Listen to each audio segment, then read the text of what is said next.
Assalamualaikum warahmatullahi wabarakatuh. Baik, di video kali ini kita akan membahas tentang pengelolaan ibadah haji, zakat, dan juga wakaf. Nah, untuk yang pertama kita akan membahas tentang ibadah haji. Nah, ibadah haji ini memiliki pengertian, hukum, syarat, dan rukun, jenis, serta hikmah atau keutamaan ibadah haji. Nah, yang pertama, ibadah haji memiliki pengertian secara bahasa, yaitu menyengaja atau menuju. Artinya, seseorang sengaja berkunjung ke Baitullah untuk melakukan ibadah-ibadah tertentu dalam waktu-waktu yang tertentu.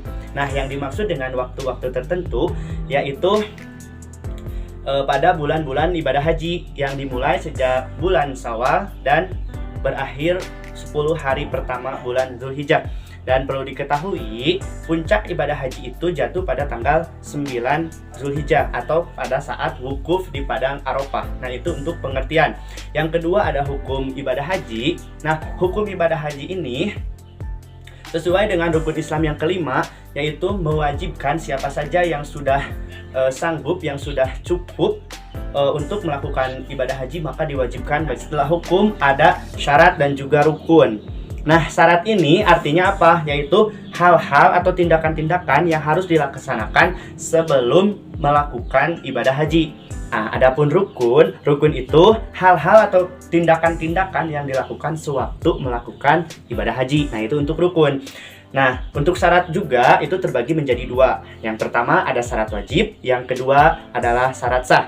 Nah, untuk syarat wajib itu terbagi menjadi 5. Yang pertama, beragama Islam. Yang kedua, berakal. Yang ketiga, balik. Dan yang keempat, ada muhrimnya. Dan yang terakhir, yang kelima, cukup dalam segala hal. Misalnya dalam segi biaya, kesehatan, keamanan, dan juga bekal yang cukup untuk keluarga yang ditinggalkan. Sedangkan syarat sah itu terbagi menjadi 4. Yang pertama adalah beragama Islam. Yang kedua, berakal. Yang ketiga, balik. Dan yang keempat adalah merdeka. Adapun untuk rukun ibadah haji, yaitu yang dilakukan sewaktu pelaksanaan ibadah haji, itu terbagi menjadi 6. Yang pertama adalah wukuf. Yang pertama adalah berihram atau berniat. Yang kedua adalah wukuf di Padang Arafah. Yang ketiga adalah tawaf atau mengelilingi Ka'bah. Yang keempat ada sa'i, yaitu berlari-lari kecil antara Bukit Sofa dan Bukit Marwah. Dan yang kelima ada makan tahalul, yaitu menggunting atau bercukur rambut. Dan yang terakhir, yang keenam ada tertib. Sedangkan sekarang yang akan kita bahas adalah jenis. Nah, jenis-jenis haji ini terbagi menjadi 3. Yang pertama ada haji tamattu, yang kedua haji ifrad, dan yang ketiga adalah haji qiron. Nah, untuk haji tamattu yaitu pelaksanaannya dilakukan terlebih dahulu melaksanakan umroh, kemudian dilanjutkan dengan ibadah haji. Untuk pelaksanaan haji tamattu, jemaah yang melakukannya itu akan dikenakan dam atau denda, yaitu untuk atau misalnya berpuasa selama 10 hari, 3 hari di kota Mekah dan sisanya itu ketika dia sudah pulang. Kemudian ada haji ifrad, yaitu berihram atau berniat hanya untuk ibadah haji saja. Nah, untuk haji ifrad sendiri, jemaah yang melakukannya itu diwajibkan menggunakan kain ihram pada awal kedatangan sampai berakhirnya ibadah haji. Nah, itu haji ifrad. Yang kedua adalah haji qiron, yaitu berihram atau berniat dengan 2 tujuan sekaligus, yaitu untuk berhaji dan juga berumroh. Nah, bedanya untuk haji qiron ini diwajibkan bagi para jemaahnya untuk melakukan pemotongan hewan kurban.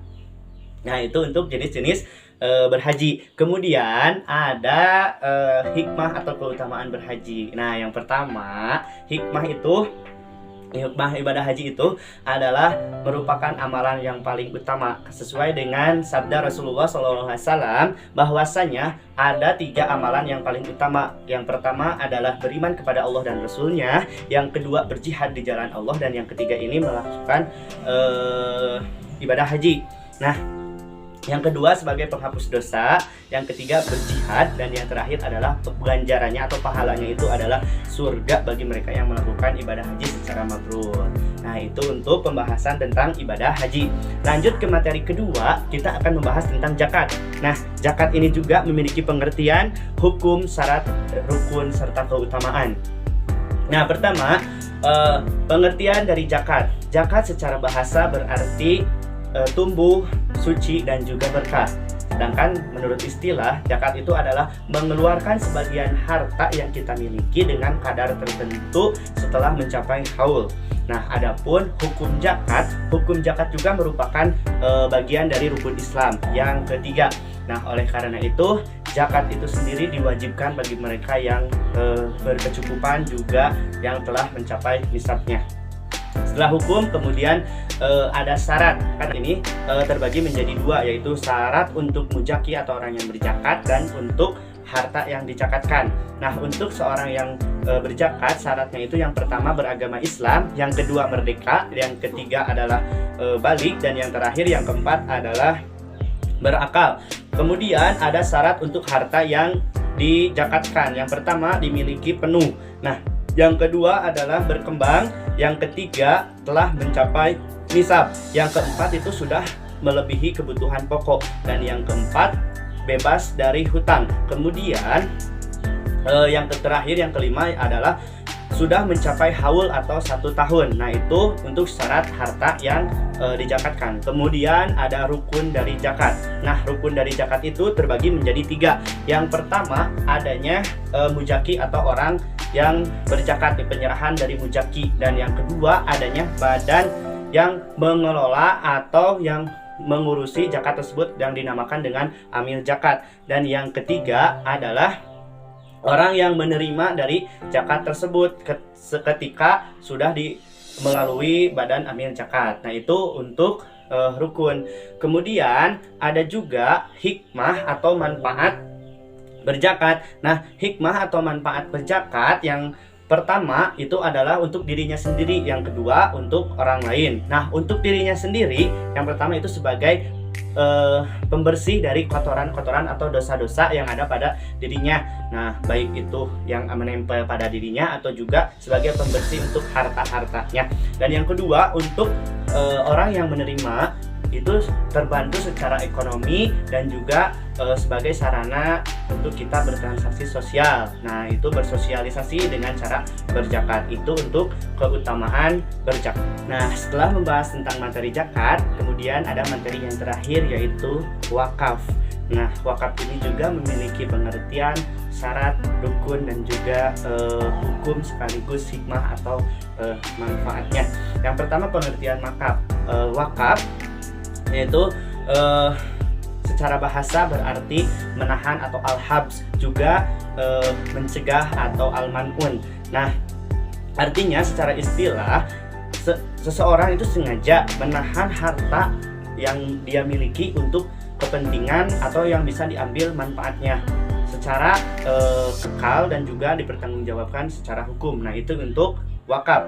Kemudian setelah pengertian ada hukum. Nah, hukum wakaf ini berbeda dari dua yang tadi antara haji dan zakat. Hukum wakaf ini adalah sunnah. Namun sunnahnya ini merupakan sunnah yang paling utama karena wakaf ini merupakan sodakoh jariah. Nah, sesuai dengan apa yang sabda Rasulullah SAW bahwa tatkala seseorang mati maka tidak akan bertambah suatu amalan kepada dirinya kecuali 3 perkara. Yang pertama ada sedekah jariah, yang kedua adanya ilmu yang bermanfaat, dan yang ketiga adalah doa anak yang soleh yang mendoakan kedua orang tuanya kepada kebaikan. Nah, jadi sedekah jariah ini termasuk ke dalam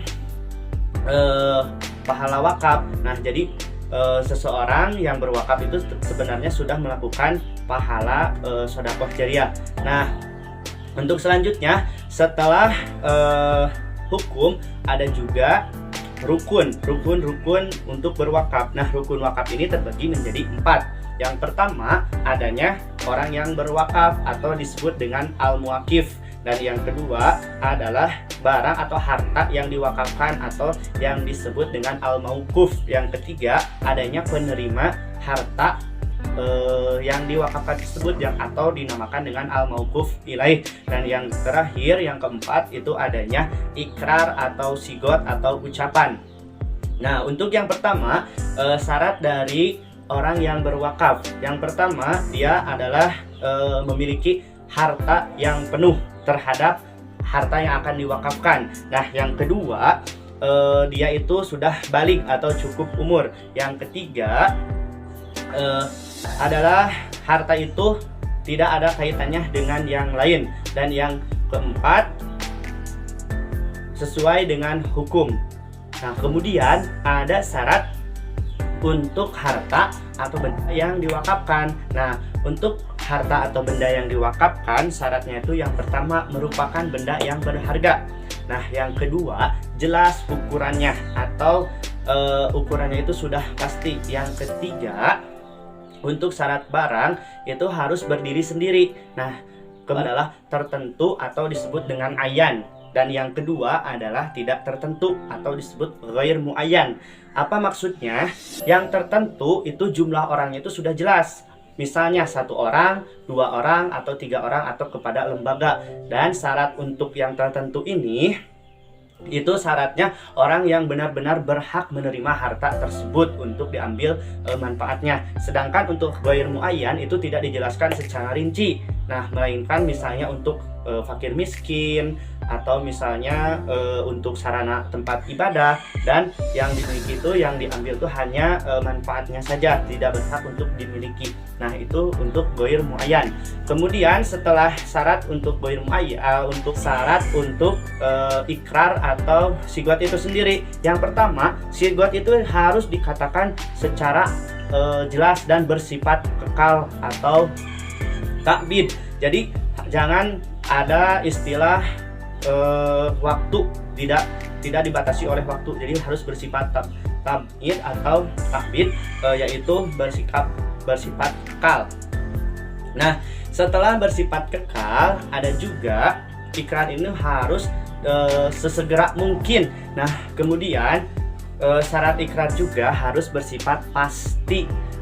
Yang terakhir, ikrar itu harus tidak boleh ada yang membatalkan ikrar untuk wakaf tersebut. Nah, itu untuk syarat-syarat bagi ikrar atau sigot atau ucapan.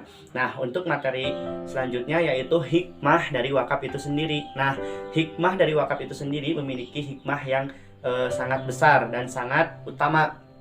Karena apa? Karena wakaf itu merupakan sedekah jariyah. Nah, sedekah jariyah itu sendiri merupakan pahala yang tidak seperti tabungan atau celengan. Nah, misalnya kita itu menyumbangkan 1 sak semen, atau misalnya kita menyumbangkan tenaga juga untuk pembangunan sebuah masjid. Kemudian masjid tersebut dipakai oleh seseorang untuk beribadah atau melaksanakan sholat. Secara tidak langsung pahala dari orang tersebut juga mengalir untuk kita. Nah, itulah yang dinamakan dengan sedekah jariyah. Selain itu, hikmah dari wakaf juga itu dapat membantu orang-orang yang benar-benar membutuhkan sarana atau media untuk melakukan ibadah atau yang menghasilkan kemaslahatan. Nah, itulah dari hikmah wakaf itu sendiri. Nah, alhamdulillah dari pemaparan pertama materi kita tentang ibadah haji, yang kedua zakat, dan yang terakhir wakaf sudah selesai disampaikan.